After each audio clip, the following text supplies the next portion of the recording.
What's up, everybody? Welcome back to Blue Lake. We have got some coverage here from a cash round that took place out here in Portland, Oregon. We are heading into the back nine here at Blue Lake. We got Chris Nelson, Paul Crisco, Cam Messerschmidt from Team Gateway. We also have Dion Arlyn, who is also joining us on the commentary, Team Discrast. What up? What up? What up? What up? What up? What up? And of course, Paul Ulibarri. Everybody knows Paul.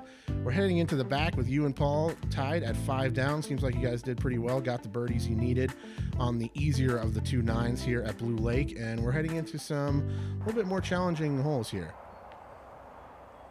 That's right. Starting off with hole 10, which is one of the only gettable, must-get birdies on the back, where you got to play it up high, left to right, as Paul's showing us. And the basket is tucked away around the corner. A little bit of water hazard behind it. Yeah, it's funny. But it's been a good battle so far. The first time I played out here, I had no idea that water was there, and I threw what was my favorite driver at the time, and on a turnover, and ended up parking it, but it was a little bit behind the basket, and I got up there, and I was really upset to see that there was that kind of muddy pond like right behind the basket. It was like, oh no, this could have gotten really ugly. Yeah, that's a disc eater for sure. Yeah, you're not going down. It's been a great swim round in there. Oh yeah, been a great battle.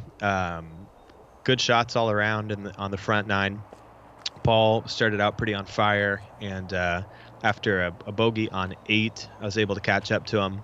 Everybody else right there in it, and I knew going into the day that the tournament or the little cash round would really be decided here on the back 9, as staying in bounds and getting pars and the occasional birdie will do wonders. Absolutely. This is a dangerous run here. Definitely have that shaded area down there to the lower left of the basket is where the water is, so you really don't want to go past it, but great hit there. Clutch putt from Nelson. And nobody mentioned it during the round, but there's a huge white trash bag just sitting on top of the basket, and nobody moved it. We all just putted with it on there. Is that what that is? I saw that. Yeah. Yeah, that's funny. Yeah, it's just a giant trash bag sitting up there. We're like, oh, whatever. Now is not the time to be handling, foreign objects laying around out there in the world. So, might as well just kind of leave it alone for now. That's right. So Cam missed his look. Paul hit his, and I cleaned up my birdie. Looked like it tried to slip out on the backside there, but luckily caught the basket. That's right, and a good birdie from Crisco, I believe. Cam with the only par. Cam definitely not happy with that result. Definitely a birdie that should be pretty doable at this level. And you and Paul are still locked up. Moving on to a really tough, kind of not terribly well-designed hole, in my opinion. Yeah, I have a kind of a love-hate relationship with this hole, in that I love to hate it. It's very tricky, and I think it plays a little bit too much into the luck factor on the second shot. If we cleaned up the low fairway, then I think you could give people the choice to kind of play up the gut or over the top. But as it stands right now, the only viable second shot is a big hyzer over the top. That just kind of has to get lucky, so I don't like that. Yeah, and even if you execute it well, you could hit by the basket and trickle down OB, because there's a slope kind of off leading down into the rough off to the side there on the right hand side that we'll see once we get a little closer to the basket. So I could definitely see that. You kind of just toss one up there and hope for the best. And if you try to throw a hyzer there and you tweak it a little bit and flip it over, it's a really terrible spot to go looking for your disc. That's right. Paul connected with the one tree you're supposed to miss in the fairway there, and that stuck in the tree, which is kind of annoying. But the tee shot is very simple. You just got to place it into the landing zone at the angle of the hyzer that you want to take on your second shot. So here we show Paul's disc just locked in. Yeah, pretty random. Oh, man. That is really, really unfortunate, because another few feet in front of that, and it's a whole different ball game. He's just forced to just lay up here and try to get up and down for par now. That's right. And so here's our second shots. Cam going over the top. you're going to see a couple of these right in a row.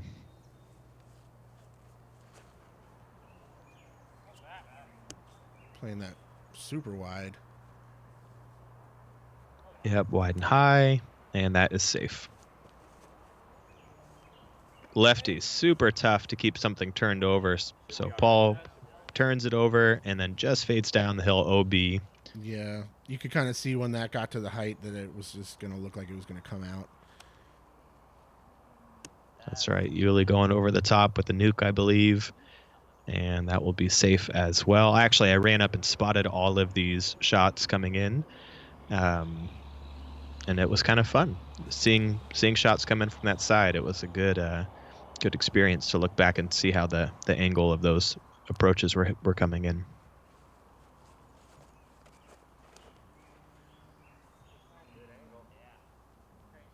Nelson going over the top. That looked to be a pretty good angle there. Not bad.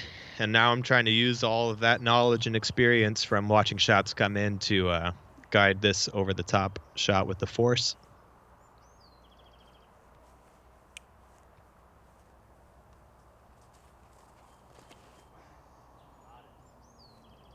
Plenty of height, plenty of hyzer. Yeah, actually, they told me I was going a little bit long, and then I caught the tree and dropped in bounds. Nice. Cam from deep looking for a birdie opportunity here. Oh, great run. Oh, man, that was probably a 75-footer uphill and comes up just a few inches short. So this is where Crisco had gone OB, so that was to save par. He'll have to settle for a bogey. Yeah, you can kind of see there just how thick that right-hand side is if you end up in there. Oh, Uli right off the top. That was for his par.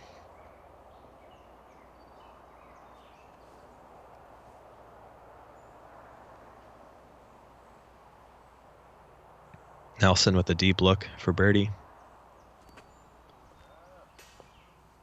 Great bid there, just a little low off the front tray, and here's your look. Probably my first look for a 3 on this hole in a dozen times I've played this hole. Yeah, I have taken some enormous numbers on this one. This is not an amateur-friendly hole. Oh, great connection there. Beautiful. Count it.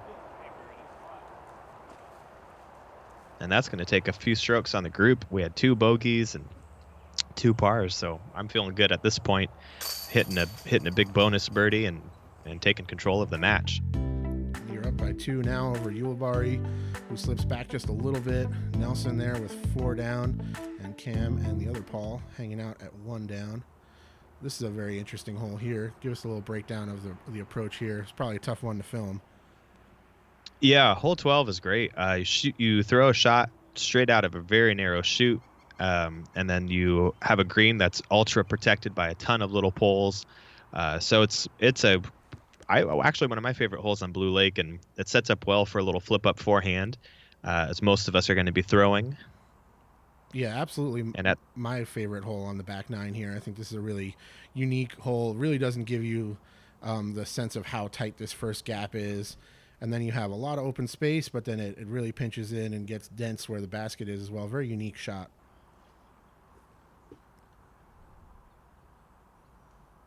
And Paul just throws a backhand nuke just right up the gut. Great shot. Yeah, that was a laser beam.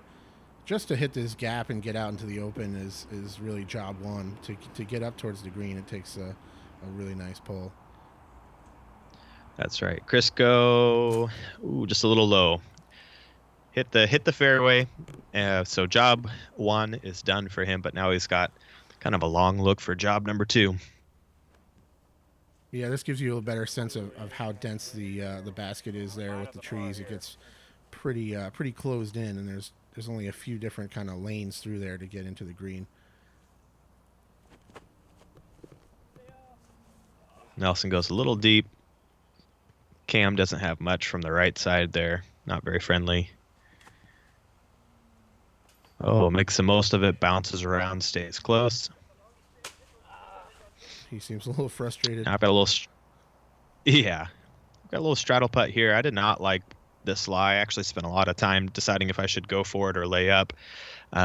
Considering this not too much at stake here, I decided to go for it, but immediately regret it as I roll out the backside into kind of a tricky comeback position.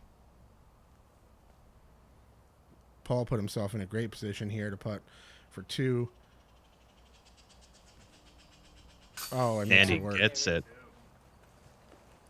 Beautiful hit there. That's well executed. To not only hit the gap and then fly the rest of the distance and also penetrate in there to have a putt that close is definitely easier said than done. That's right. Now here's my par cleanup. Kind of a weird spot. At least there's no trees in your way there. It looked pretty open. Yeah, only that's about a 400 camera trick. Only about 400 trees in the way. That's right. So I missed the par putt, drop a bogey, and Paul takes those 2 strokes I just got on 11 right back.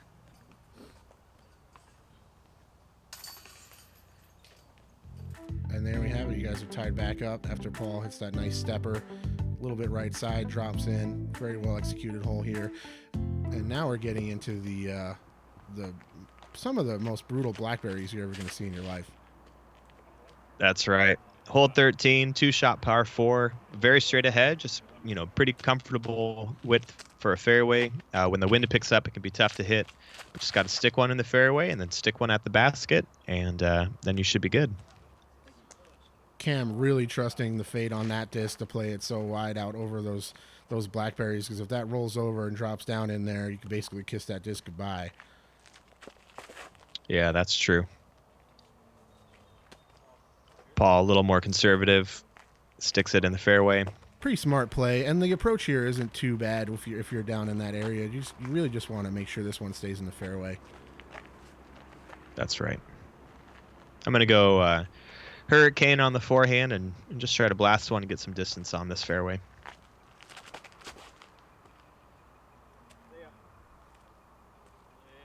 Big yank here. Ooh, just trickles out. Yeah, I was happy to see that land in bounds. A little tighter to the left side than I want to be because I actually prefer the forehand approach. So I might be a little bit blocked on my second shot, but here we have Chris from center cut just trying to take about 380 to the pin. And he's got blackberries on the right to get over. Uh-oh, this looks dangerous. Oh. Yeah, never fought through, stayed on the backside there, stayed OB. Was he able to find that disc? Paul. Yep, we were able to get that one back. Nice. Actually, don't think we had any disc casualties today, which is pretty great. Wow, that's a feat in and of itself. That's some pro stuff right there. Yeah. I legitimately don't think I've ever been part of a casual round here where we didn't lose at least one disc for the card. I mean, it just always seems to be a thing. The first time we played out here before the course really got worked in at all, I think the first round we maybe lost 4 or 5 for the group. Wow. Cam goes a little too straight on the forehand. Good distance. He'll be up on the hill looking down at the basket. And Crisco with probably the best angle for the green. Also puts that a little bit wide. You can see Uli, Cam, and Crisco all up on the hill. And I just got to take it over these bushes.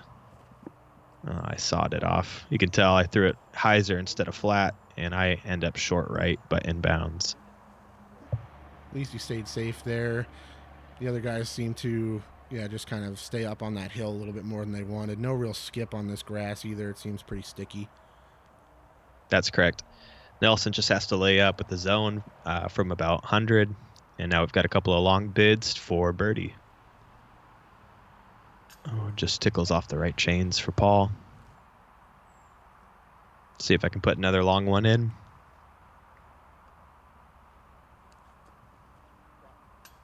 Just off the top. Good effort, just a little high, a little left. Here's Cam coming back down that slope there. Pretty common to end up on that angle there. And no problem whatsoever. Yeah, that's what makes him so dangerous. He can just drain those 35 to 45 footers all day. And here is your lefty doppelganger for his putt. I was just about to say that exact phrase, lefty doppelganger. If you guys could just combine, you'd be a real threat out there with the backhand forehand and lefty backhand combo. That'd be a real dangerous. That Yeah, we'd have all the shots and pretty amazing beard and glasses and flat build hat combo. Would be Absolutely. like the Super Saiyans. We just got to get the earrings and do the dance, and we're ready to go. There's another look at Cam hitting that jumper down the hill, and you and Paul are still locked up at 6 down.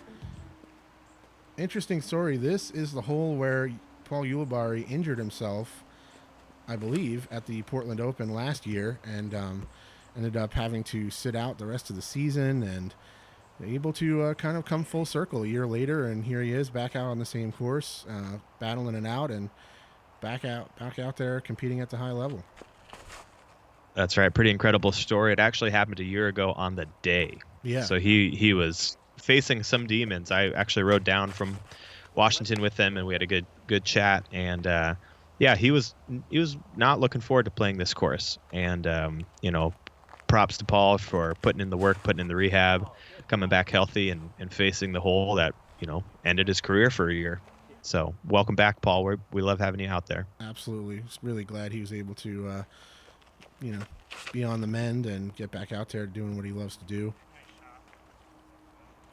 So hole 14, playing as a par 4, 888 feet, slightly uphill, and a pretty big bomber hole. If you're not in great position, as I was not, don't really have an opportunity to go for the basket in 2, so I just lay up. And I think Paul's going to choose to do the same. You got to be pushing the front edge of that first bunker if you really want a chance to go for it. Yeah, very unforgiving hole for an amateur as well. You really want to have some good distance off the tee to be able to attack this one. Nelson going for it, and he's going to hyzer out a little early. It looks like that just stalled up, but that's a plenty safe. Yeah, good shot there. Getting a good flight out of it. Crisco turns that over just a little bit, but that's going to just cut roll into the short grass and be fine. Cam with the only one with an opportunity to go for it, so he's juicing up. I think he's got a destroyer or something similar in his hand. Oh yeah, definitely putting some big energy behind that one, trying to reach the pin here. And he cleared the second bunker, so he'll have a look. Looked well executed there. Now I've never not cleared the second bunker in 2, so I'm at about, I think, 300 feet. I've never practiced this shot before, so I kind of had to figure out what to do on the fly here. Yeah, Blue Lake is giving you some new looks today, it seems. Throwing some curveballs. That's right. And I throw a Z Extreme, just a hyzer spike. I actually pinned it, which was nice, so that worked out. Paul, similar situation, just goes up high with Raptor, I believe.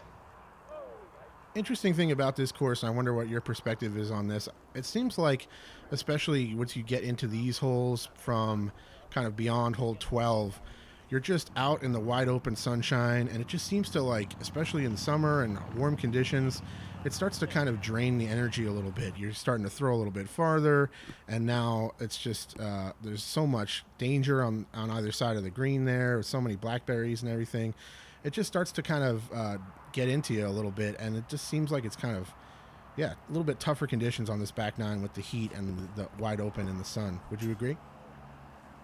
I would absolutely agree, as we saw a great bid there from Cam to try to get the big birdie on this hole. The finishing 5 holes, so 14, 15, 16, 17, 18, are all very long, very challenging, demand great focus and placement off the tee. And you're absolutely right. In the heat, your mental focus starts to slip. You're fatigued. I've already walked, 7 miles today at this point, and that's about as much movement in the last 2 months as I did all of the first half of the year. So right. I definitely was feeling it, and I know some of these guys were too. So these back stretch of holes really put it to you. Absolutely. Paul with a good putt there. You guys are still knotted up at 6 down, hanging in there. We have Nelson at 3 down. This one is a good opportunity for you guys to really air it out. Oh, a little false start from Cam. He'll reset.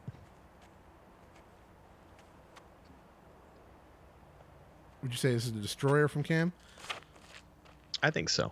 I wasn't entirely sure what he was throwing for drivers, but I think he was throwing destroyers or destroyer-esque discs. Paul's throwing nukes for all his distance shots.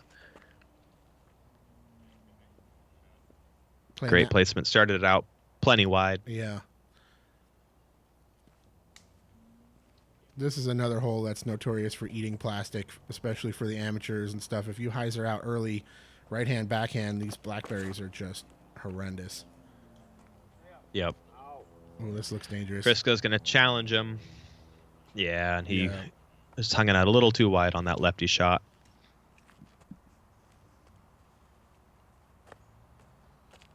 What are you throwing here? Throwing a force. Just trying to really get on this one and try to get it out to that tree. This hole kind of bit me in Portland Open. I'm trying to get some revenge. I threw that too flat. Wanted to put a little ante on it. And then I skip off the path. OB. Oh, man. Just jumped in there. Yeah. Not a good shot. Didn't start it off wide enough either. It was a bad shot all around.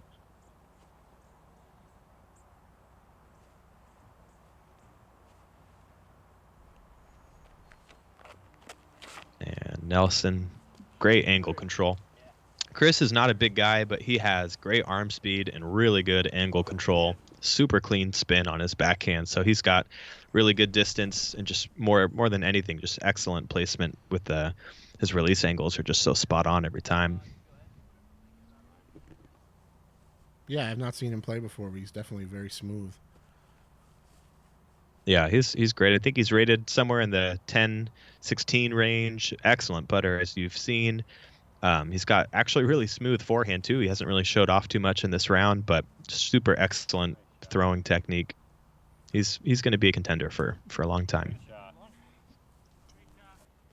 This one really comes around the corner strong. You really have to get it over to the left there. Difficult shot to execute.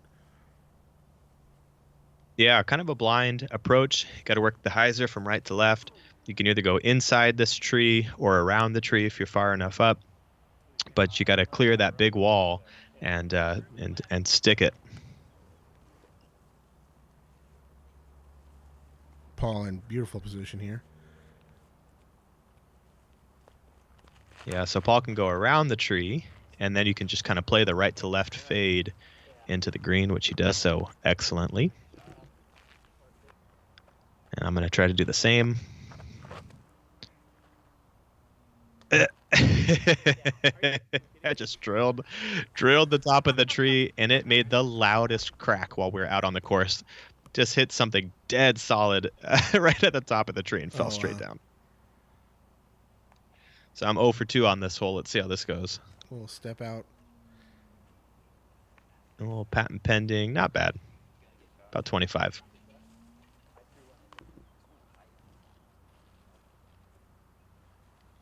Yeah, once again, you can see Paul has that long reach back, even for these so much shorter forehands. But well executed That's there. right. Showing the anvil. I'm not sure what manufacturer that was. Maybe a West Side? Yes. That probably sounds like. Yeah, anvil, very overstable mid-range from West Side. Yeah, that's a good looking shot. Oh, little nose down from Messerschmidt. Seems to be a theme today for him. He just seems to be just leaving those a little bit low. A lot of cage hits. Yeah. Yeah, he's hit 2, but he's missed I think 4. And he's a very high percentage C2 putter, so surprised with the amount of opportunities he had. Oh, good putt from Nelson. Great putt there. Yeah, birdie for him. That's gonna take some strokes.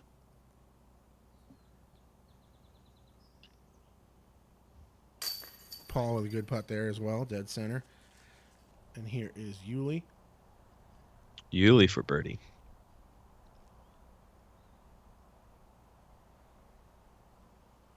No problem. Got it. Really well played hole for Uli there. Just executed all the shots perfectly there. Yeah. No, I just have to clean up my little bogey after going OB and hitting that dumb tree. Oh no. Ah, Oh no. Maybe a little bit of that heat and kind of fatigue setting in right there. You know, you just leave it a little short and a little lapse of concentration. that's right. Try to get too cute with it. Should have just put it in the chains. So I drop 3 back. I'm tied with Nelson, and Yuli has a 3-stroke lead going into the final 3 holes. Yeah, big moment there for Paul. He's definitely got taking control of the match with that. So hole 16, we have our landing zone that Paul just showed us, and then you have to cross a pretty big stretch, about a 400-foot stretch, to get to a wall of trees where the basket is in a little opening. So tough par 4. I actually predicted this would be the hardest hole on the course at the Pro Tour, and I was correct. I think mainly for the reason that you said, is that everyone's pretty fatigued, and by the time you get to this hole, that second shot can just bite you. Yeah. It really does pinch in quite narrow once you're trying to access the green on this one as you get into the gap there. Plus, you can easily kind of float it down past it, and then you have a long comebacker coming back up towards it. So there's a lot of things to execute correctly on this hole. We see Cam just way overjuice that one and turn it over into the OB. That's not a good result. Nope. This could be dangerous. I like the left. Yeah, that's sailing a little too Yeah. wide, but I like the left to right play on this tee shot. I'm going to do the same. Just try to correct on that line with a forehand here. Would you say you're more confident with a forehand overall, or is it pretty balanced for you? Yeah, my forehand is the better shot for me. I've got great backhand distance, and I've been working a lot on my backhand in the last couple seasons for accuracy. But you know, not to say I have an underrated forehand, but I have an underrated forehand. I'll sign off on that. Thanks. Cam trying to get aggressive and clear on his second shot, but he's out of position and does not execute. So that's 2 OBs, and he basically has to rethrow again. Yeah, Cam maybe a little bit on tilt here. He barely even sets up to throw this one.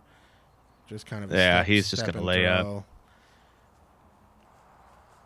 Not a whole lot to play for at this part of the round for him. He's way out of contention in terms of how far ahead Paul is. Plus, Paul's in good position here.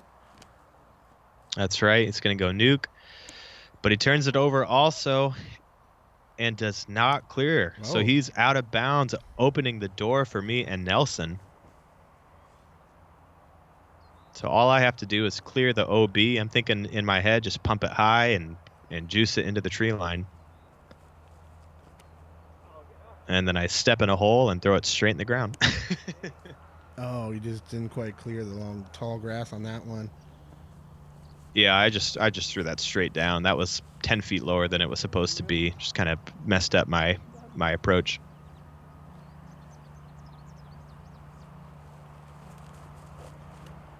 There you go. Chris makes the correction and gets it up in the air. And trickles kind of to the front side of the gap. That looked well executed. Is this Paul's second from here? That's correct. This is about where he went out of bounds from. So at least he bit off a lot of the distance on that tee shot, even though it trickled out on him. Yeah, his tee shot was great. It was only a few feet out of bounds either way, so it was close. That's one of the other things that's mentally draining about this course is you can execute a shot 95% of the way and then just take that last little scoot into the rough OB past the stakes, and then you just bites you real quick. Even if you kind of executed the shot mostly how you wanted. That's right. So here's Yuli and I from the OB line making our corrections, and both of us are going to throw it through the gap here. Mine actually tracked right over the basket, and so we'll have an opportunity to save. But here's Paul from kind of a weird wood spot. Tricky position just there. Squeaks through. Yeah, that's pretty common. I feel like you see a lot of players end up and kind of stuck in that side there at the gap. That's right. This is Nelson for birdie to really kind of make a move on Paul, who's already thrown out of bounds. So this would be a huge putt.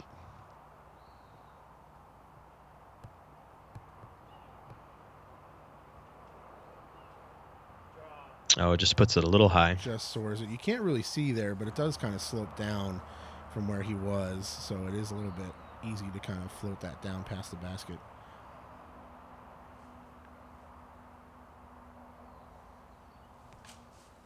And Paul didn't have much from there. He gets kind of knocked down by some branches. And then here's my comebacker for bogey.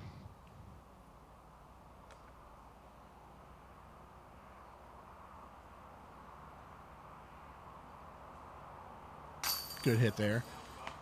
Yeah, that's nice. It feels good to make a putt from time to time. I'm not going to claim my putting is underrated. My putting sucks. Should be clear about that. Chris able to make the comebacker there. He drifted a little bit farther than I'm sure he wanted to after that bid. That's right. And he's frustrated because he is a phenomenal putter. So he really knew that was an opportunity to get some strokes and make this a close battle with only 2 tough holes remaining. So he's upset about that. But no reason to hang your head there, Chris. You battling some rock stars. Yeah, still a very well executed hole there. Very tough, like you said, it's a very tough par 4 coming down the stretch. Ulibarri maintaining a 1-stroke lead now over Chris, and you are 1 back from there. Moving on to hole 17. 17 is a pretty wild hole. We've got the pretty tough tee shot where you got to get right of that tree. Chris is short enough of it that he still has an angle into the fairway, but shots 2 and 3 on this par 5 are just, through a jungle. Very, very rough second half to this hole. So yeah, good clean tee shot's got to set you up for making the most of it. This hole definitely has that kind of safari feel to it. It's never really broken in that much. It's still kind of a pretty rugged affair to make your way down to this basket. That's right. I would have to say this is probably my least favorite hole on the course. Just kind of a not fulfilling on the second and third shots. Yeah, I'm not going to argue with you there. This is Z Surge for you? That's correct. Have you tested any of the new run surges? I think Infinite did a run of the ESP Swirl surges.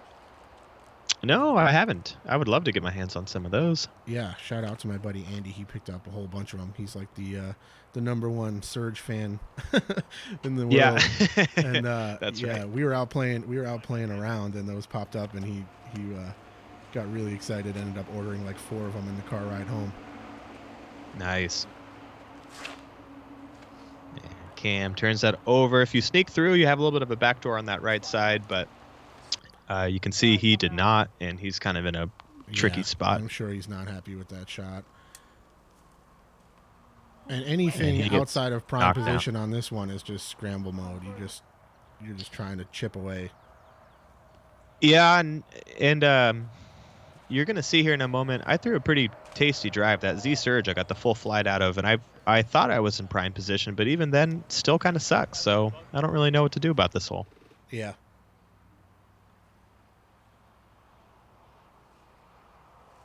And then this is also the only hole where the footing is really terrible. It's kind of like a dump site, dump zone where there's all this rough ground and holes, and stance and footing is really precarious. Yeah, there's not so much a fairway on this hole, really. It just it always kind of seemed to me like a little bit of an afterthought that they needed to sneak in one more hole, so they just kind of went around this backside and made it work, but it's not necessarily ideal. Yep. And there you go. Yep. All in good position and just can't navigate through there. Gets caught up. Yeah. So this is after 1. I got all 500 off the tee, and I just have to settle for a little flick forehand to try to navigate the hallway. But I mean, what am I supposed to do with a crush off the tee and then just staring into the woods? Yeah. It's one of those things. This hole definitely is looming. Even if you have a good round going, this is one that can really derail you right at the last second there. Yeah, Cam's starting to bounce around. Tough to even film some of these shots with the amount of stuff in the way. That's right. Paul looks like Paul's going to try to thread Yeah, he's got the mantis. He's going to try to thread a little flip up mantis from out of position. I love how easy it is to spot the big Z stamps. Yes, that is definitely one disc that I can pick out from a mile away for sure. And that goes a little too far left for Cam. Paul's ended up decent. I think he is in the left rough, but got a decent flight out of it. Chris, after going over the top on his second shot, has to just pitch out. So he's lying 3, going to be shooting his 4th shot. Crisco's just chipping away. Yeah, there's not much to do. Even if you're in position or out of position, sometimes you just kind of have to keep chopping it through there until you can see this basket. Yeah. Yeah, it's official. I don't like this hole. And a little TI buzz approach from Nelson. Just a little low. Had the runway to work with, but just left it a little light. Now I've got a little standstill forehand poke. So my left foot's kind of tucked into the tree where I ended up. I'm throwing a ESP Meteor for a little turnover forehand, but I'm still about 220 away, so we'll see what happens here. Ooh, I yanked it over.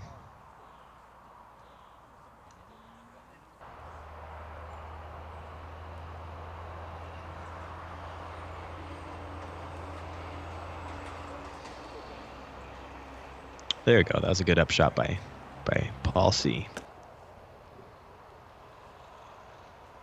Uli, I'm sure, just thinking damage control at this point. You just try to get out of this hole with the best score that you can and still try to hold on to a lead going into 18 here.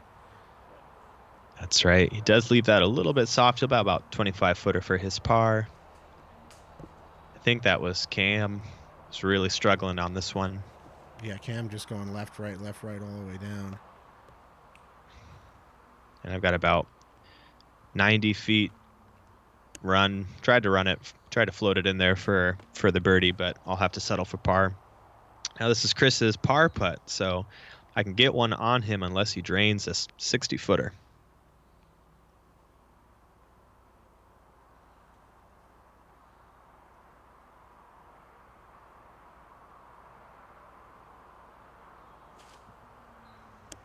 Great putt there. Oh, man, he gets it. So he stays one back of Paul, puts the pressure on Paul, who has to make his 25-foot cleanup putt, and stays one ahead of me. So huge moment there for Chris, and he bangs down the long putt. Yeah, he didn't rush that. He took his time. He really made sure to get the focus going there and do what he had to do. Great hit. That one can get dangerous, too, because of this slope here. If you catch right side tray or band, you can kind of trickle down outside the circle. That's right. Uli makes no mistake there. Yeah, great pressure putt from Paul. Paul putting with the old school Cam Todd challengers. That's right.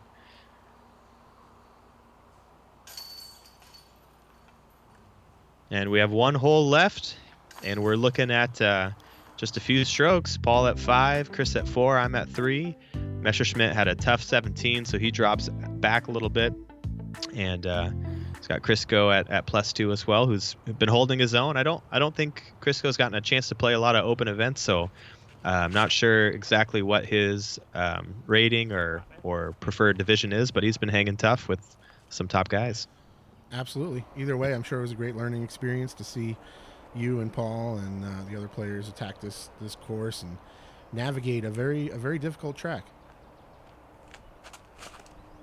I'm trying to get aggressive here and hug the corner, and I just suck it in just a bit too much and take the OB.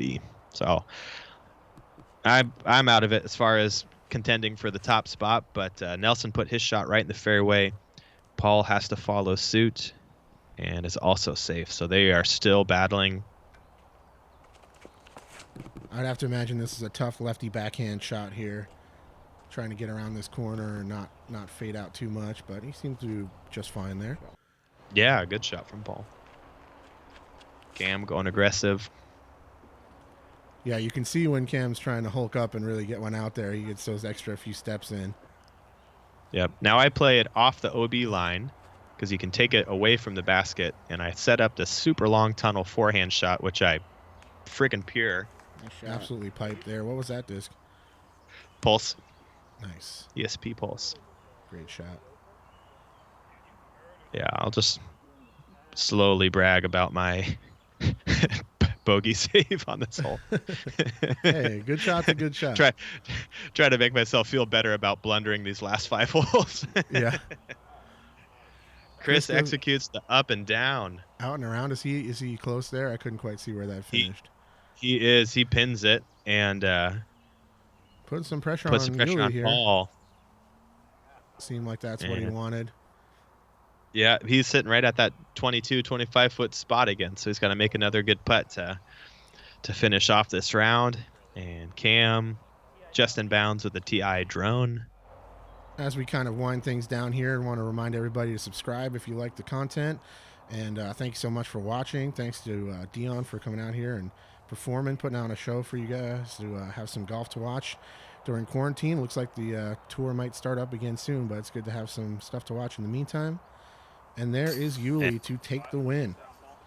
That's right. Paul takes it down. We had raised a couple $100 to battle for. We want to thank CH Sports for coming out and filming. So make sure you follow his channel. He's trying to get a little bit more involved in disc golf and, helped kind of create this little battle for our entertainment. So thank you, everybody. Absolutely. That's all we got. Hopefully you guys all liked the video. Thank you so much for watching, and we will check you on the next one. Final scores here. Chris ends up 5 down. You 1 stroke behind at 4 down. Ulibarri takes the win at 6 under. And we got Cam and the other Paul just a couple strokes over par, which is no shame. There's lots of trouble to get into out here, as we saw. That's right. Thanks, everybody. All right, that's it. We'll check you later. Cheers.